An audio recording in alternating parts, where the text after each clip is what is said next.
Assalamualaikum warahmatullahi wabarakatuh. Waalaikumsalam warahmatullahi. Alhamdulillahirabbil alamin.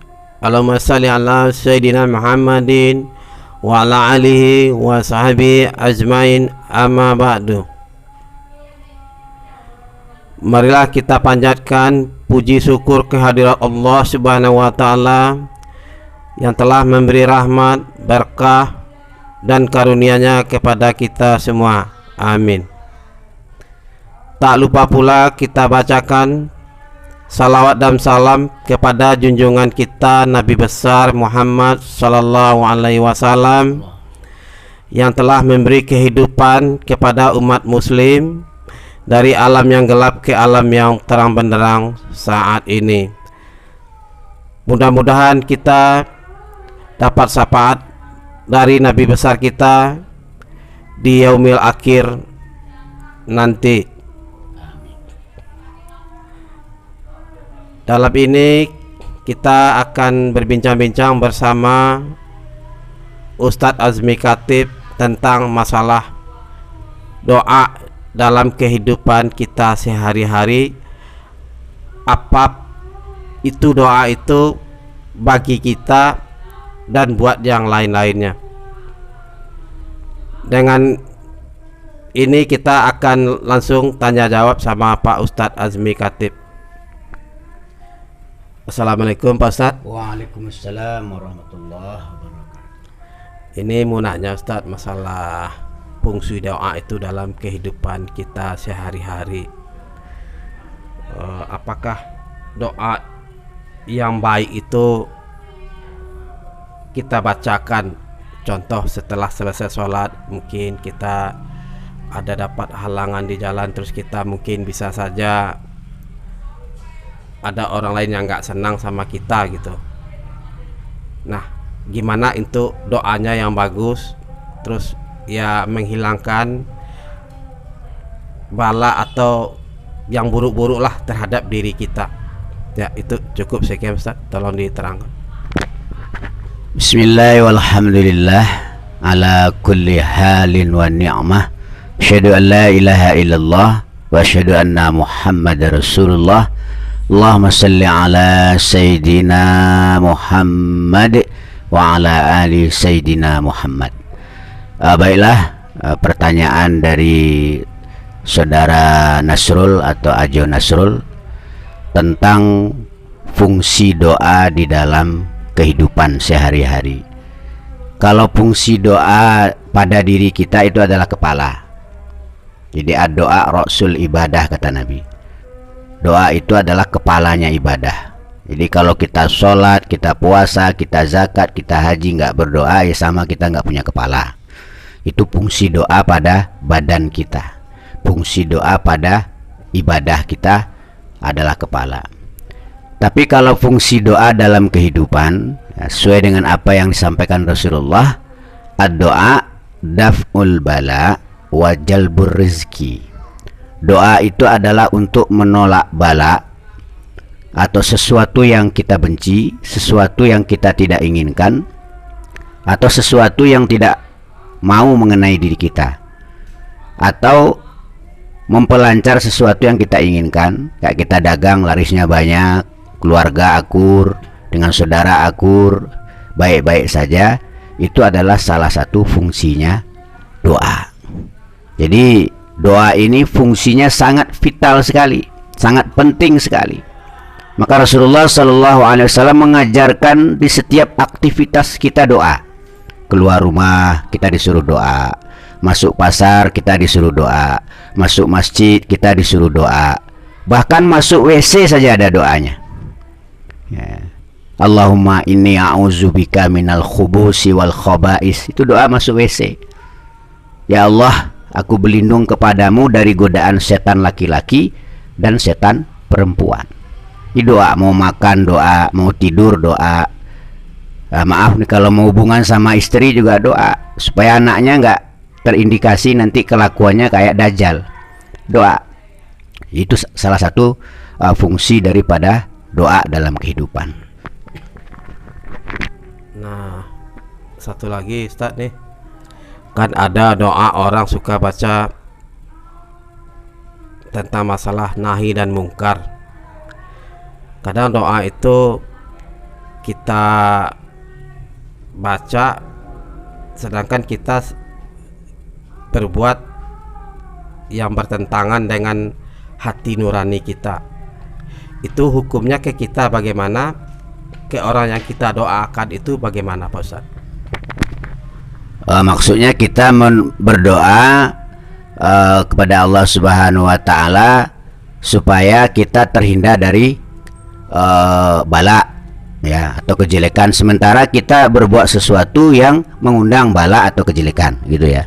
Itu namanya nggak konsekuen dalam berdoa. Hati-hati ya, doa itu sama halnya kita menanam sesuatu. Kalau yang kita tanam durian, kalau berbuah, buahnya durian. Kalau yang kita tanam cabai, kalau berbuah, buahnya cabai. Nah, kalau kita tanam kalau bahasa Padangnya jilatang, ya, nanti jalatang itu yang daunnya ada bulunya. Nah, daun itu kalau kena kita gatal-gatal kita dibuatnya, ya. Kalau yang kita tanam jelatang, ya nanti yang kita panen ya jelatang itu. Makanya hati-hati berdoa, karena doa ini kata Nabi, ad-doa silahul mu'min. Doa itu pedangnya, pistolnya, senjatanya, rudalnya, bomnya orang yang beriman. Nah, kalau kita mengarahkan senjata ke kening kita sendiri, lalu apa pelatuknya itu kita pencet, kira-kira yang kena siapa? Ya kening kita sendiri. Ya Allah, hancurkanlah orang pembohong, sementara kita pembohong, kita yang hancur.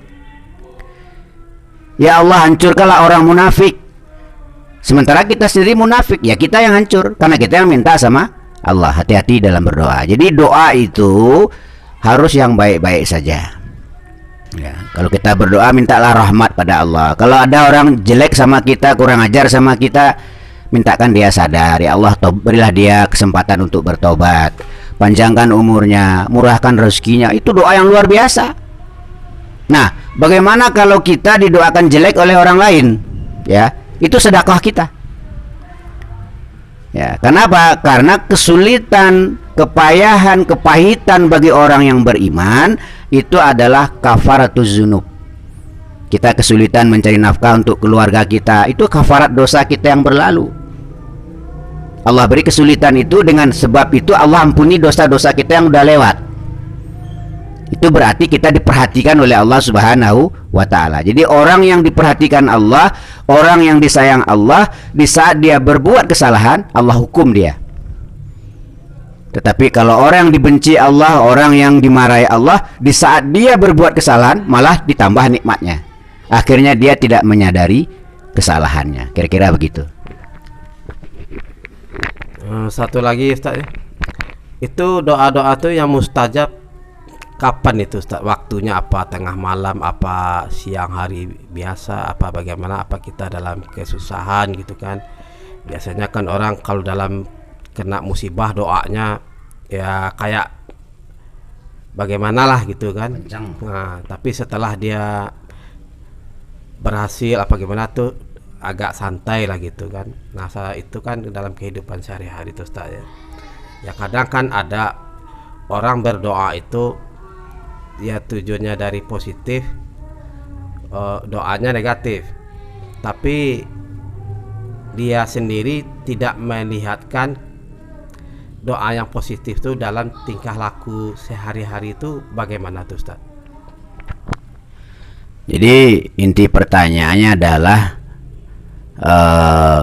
kapan doa yang mustajab, ya. Jadi memang kapan dan bila dan di mana. Jadi ada tempat-tempat yang mustajab untuk berdoa, salah satunya masjid, ya. Dan waktu-waktu yang mustajab, salah satunya adalah di antara azan dan iqomah, ya. Antara khutbah pertama dan kedua khatib di saat hari Jumat, itu waktu-waktu yang mustajab. Nah, kalau tempat-tempat yang mustajab di samping masjid, di makom-makomnya para aulia. Ya, kayak di makomnya Syekh Burhanuddin itu tempat yang mustajab. Bukan kita minta sama Syekh Burhanuddinnya, enggak. Kita berdoa di situ karena tempat itu dimuliakan oleh Allah Subhanahu wa taala dengan bukti banyak diziarahi oleh orang-orang baik. Di tanda-tandanya tempat itu dimuliakan oleh Allah, banyak orang-orang baik berziarah ke sana. Tanda-tandanya tempat itu tempat yang dimurkai oleh Allah, banyak orang-orang jelek yang pergi ke sana. Termasuk tempat yang mustajab itu adalah di rumah orang tua kita, ayah ibu kita. Karena ayah ibu kita itu pangkatnya di hadapan anaknya itu lebih tinggi daripada wali Allah. Kadang-kadang kita sibuk ziarah ke sana, ziarah ke sana, ziarah ke sana, sementara orang tua kita sendiri tidak kita ziarahi walaupun dia masih hidup atau udah meninggal. Kalau dia masih hidup, kita datang ke tempatnya. Kita minta didoakan oleh beliau, kita berdoa di sana di dekat orang tua kita, insya Allah mustajab. Kalau orang tua kita udah meninggal, kita sering ziarah ke sana, dianjurkan setiap pagi Jumat ziarah ke makom, ke kuburan orang tua kita, kita berdoa di sana. Insya Allah itu tempat yang sangat mustajab bagi sang anak tadi. Itu tempat-tempat yang mustajab. Silahkan kalau ada lagi yang mau ditanyakan. Untuk sementara itu aja dulu pertanyaannya Pak Ustadz deh. Jadi tanya jawab dengan Ustadz Azmi Khatib untuk itu mungkin kita mulai dalam beberapa hari ke depan. Dalam ini kita ucapkan banyak terima kasih kepada Pak Ustadz Azmi Khatib. Wassalamualaikum warahmatullahi wabarakatuh.